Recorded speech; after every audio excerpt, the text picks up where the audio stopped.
Gold hub తాకట్టులో ఉన్న బంగారాన్ని విడిపించి కొనబడును. అదే రోజు ఆన్లైన్ ధరకు కొని డబ్బులు ఇవ్వబడును.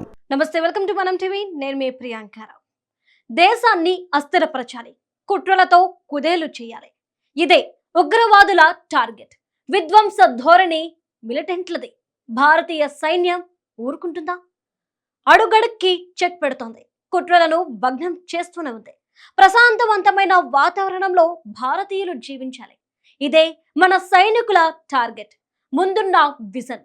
తాజాగా ఉగ్రమూకల ఎన్కౌంటర్ లో ఆసక్తికర విషయాలు బయటపడ్డాయి. ఇటీవల జమ్మూ కాశ్మీర్ కుల్గామ్ లో భారత సైన్యం 2 ఎన్కౌంటర్లు చేపట్టింది.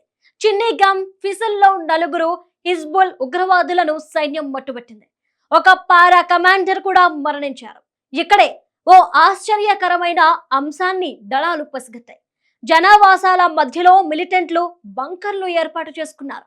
ఎవరికి అనుమానం కలగకుండా కబోర్డ్ ను ఏకంగా బంకర్ గా మార్చుకున్నారు. దీనిని పూర్తిగా కాంక్రీట్ తో నిర్మించినట్లు సైనిక వర్గాలు తీసిన వీడియోతో తెలుస్తోంది.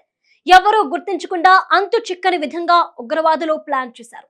కబోర్డ్ తలుపు తెరిచి నడుం వంచి లోనికి ప్రవేశించేలా తీర్చిదిద్దారు.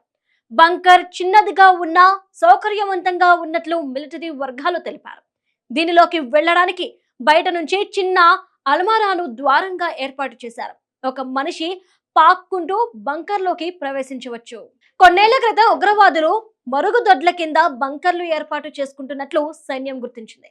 019లో లస్సేపురా వద్ద సైన్యం ఒక ఇంటిని అనుమానంతో 6 సార్లు తనిఖీ చేసినా ఏ ఆధారం దొరకలేదు.